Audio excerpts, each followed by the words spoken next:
Imagine a night of high drama at the U.S. Congress. Democrats bluntly refuse to stand and applaud everyday heroes, from the son of a slain police officer to a teen cancer survivor, during President Trump's speech. They stay silent as Trump honors touching stories, yet cheer for war? The tension doesn't stop there. A tariff war escalates as Trump threatens Canada, Mexico, and China over deadly fentanyl, while Maine rebels against a ban on males and female sports. What will Trump do next? Tune in now to find out.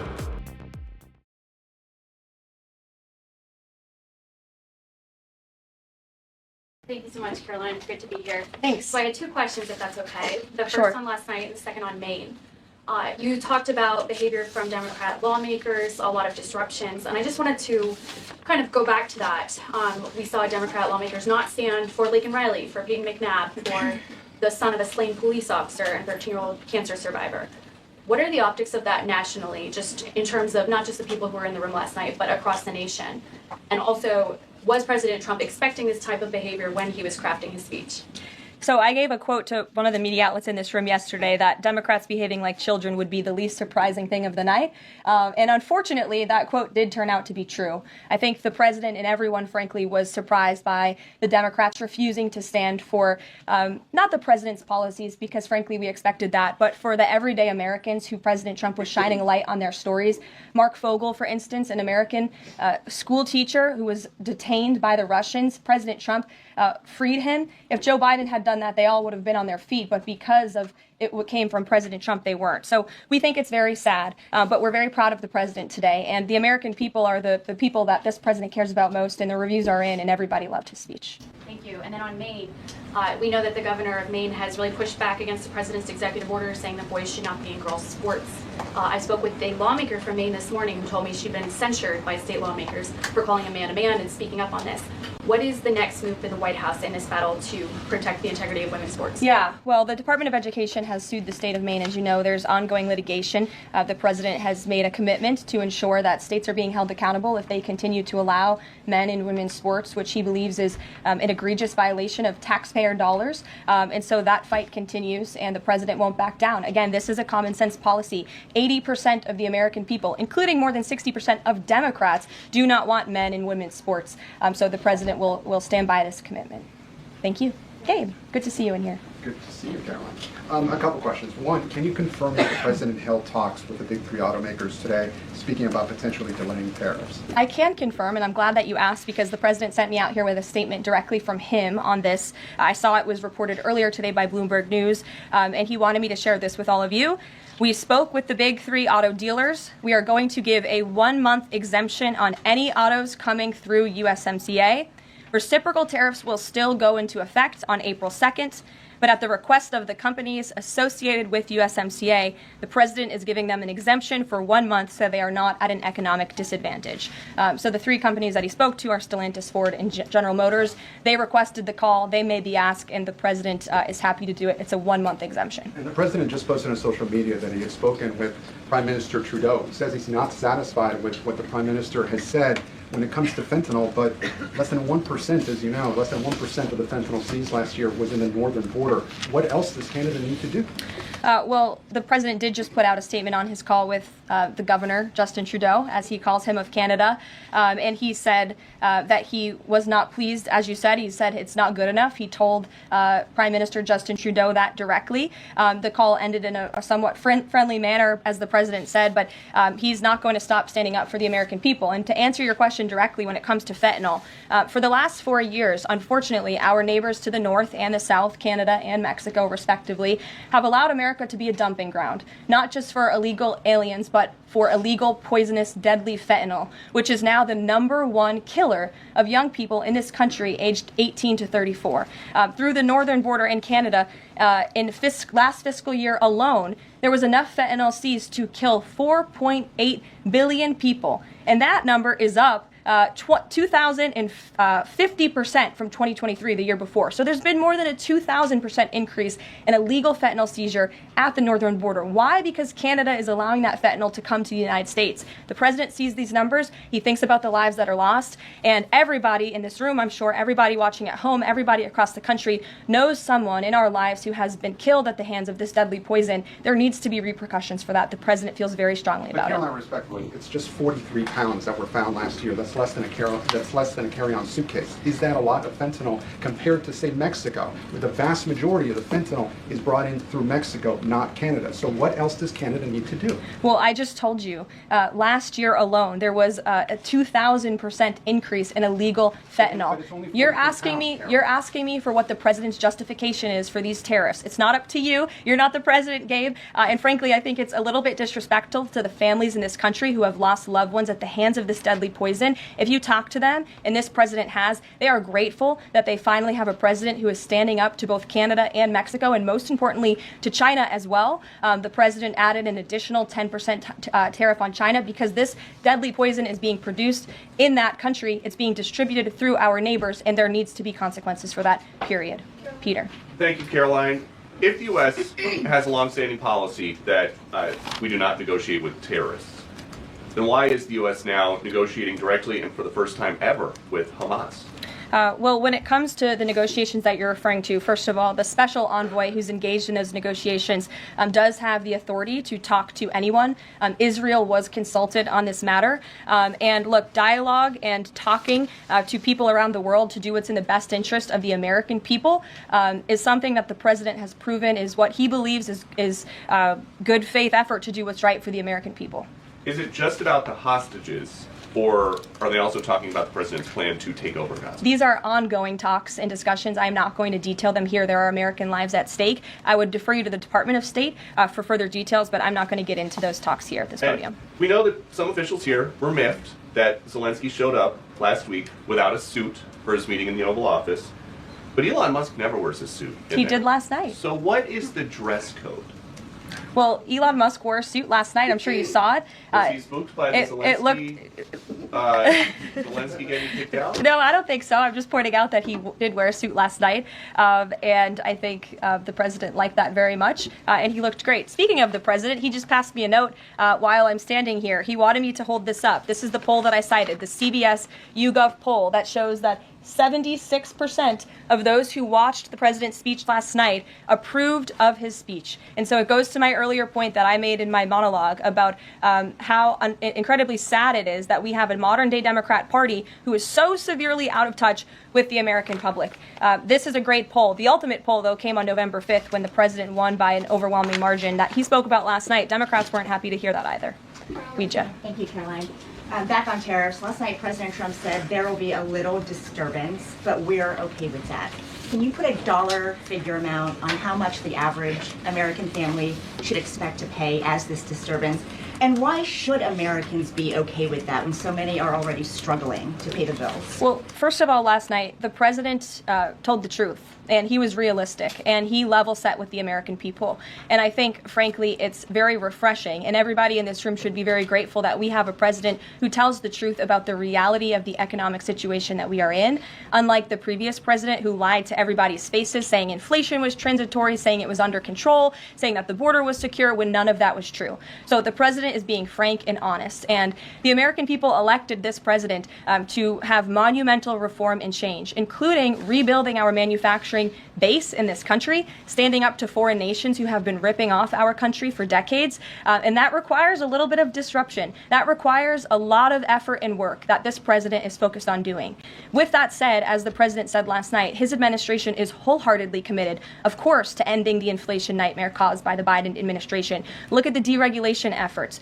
Look at the president's push last night in his speech for Congress to pass tax cuts, to end taxes on Social Security and overtime pay for hardworking Americans, end taxes on tips. We need Congress to get that done because that's going to put more money back into the pockets of the American people. And I didn't even mention energy. Look at the president's approach and focus on unleashing the might of our energy industry. We know that's the #1 driver of inflation. He's been slashing back a lot of the burdensome regulation from the previous administration to unleash our energy industry here at home, which will drive down costs. He said he is committed to making America affordable again. He did it in his first term, and Americans can trust him to do it again. President Trump has made clear, Caroline, that he loves tariffs, but the stock market does not. How does he factor that into his decision making? Well, the president does love tariffs. He said it's one of his favorite words of the English dictionary, and he believes in tariffs because they'll ultimately make America rich again. They're going to raise revenue. They're going to help us pay down our debt. Most importantly, they're going to bring American jobs here back home. So I think for folks on Wall Street who may be concerned, look at what this president did for you in his first term. Wall Street boomed. Stock market boomed. The president expects that to happen again. But most importantly, Main Street is going to boom. And that's why the president has this whole of government economic approach, which includes tax cuts, tariffs, regulation cuts, and an energy industry that will bring down costs for American consumers. Sure, Monica. Thank you, Caroline. You mentioned not one Democrat senator voted to protect women's sports from males. Not one Democrat congressman or congresswoman stood to applaud or support protecting women's spaces and sports at the president's joint session to Congress last night, as you articulately mentioned at the beginning. So I'm wondering, what message is that sending to not only young women who are competing in these sports across the country, but also to the parents of these young girls? Yeah. I think the message that Americans should take away from last night is that they have a president in the Oval Office who is committed to doing what's right for them, especially women and girls across the country. And I think it's very ironic, thank you for bringing up the point about women, that Democrat women were wearing pink to support our fellow females, yet they couldn't stand, again, for a young woman who was almost killed and severely injured by a man on the volleyball court. They couldn't stand for the mothers of two beautiful young women whose lives were taken tragically at the hands of illegal people. So you can't say you're the party of women and then support men and women's sports and not stand up for basic law and order and immigration reform that will protect women in this country. That's what President Trump is doing. He's the president for women. Lindsay, good to see you. Thank you, Caroline. Good to see you. So, speaking of tariffs, China said yesterday that they're ready for any kind of war with the U.S. Because of these tariffs that have been placed on them. And a Chinese spokesperson also said that the tariffs would not lead to a resolution of U.S. concerns about fentanyl originating in China. Can you speak to how the administration is planning on responding to that?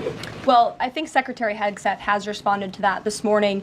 He said that America will always be prepared to defend itself, especially under the leadership of this president in the Oval Office. And that certainly remains true. Again, when it comes to tariffs, the president has been very tough on China, not just now with 20% and more with the reciprocal tariffs that will hit on April 2nd. But look at what he did in his first term. There were billions of dollars worth of tariffs that he implemented on China. And it's quite telling that the previous administration did not rescind those tariffs because they realized the value that they had in not only deterring China, but also raising revenue here in the United States. Rachel. Thanks, Caroline. Just a quick follow-up, two quick follow-ups on tariffs. The president mentioned a little disturbance during his remarks yesterday. The CEO of Target says that consumers will likely see prices go up on everything from strawberries to bananas to avocados.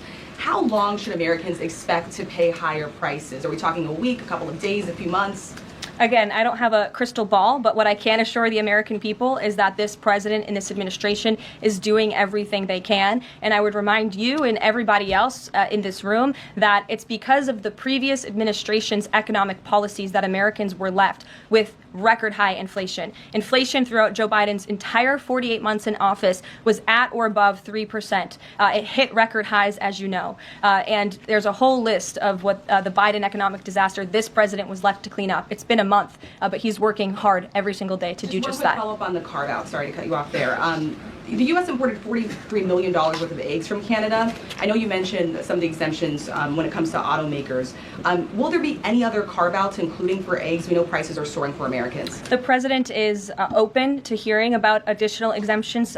He always has open dialogue, and he'll always do, what's right, what he believes is right for the American people. But again, as for the egg crisis in this country, the president is wholeheartedly committed to ensuring we're increasing our egg supply, and we're also bringing down cost. And Secretary Rollins has been all over this issue. She comes from an agricultural background and family. That's why she's leading that very important department.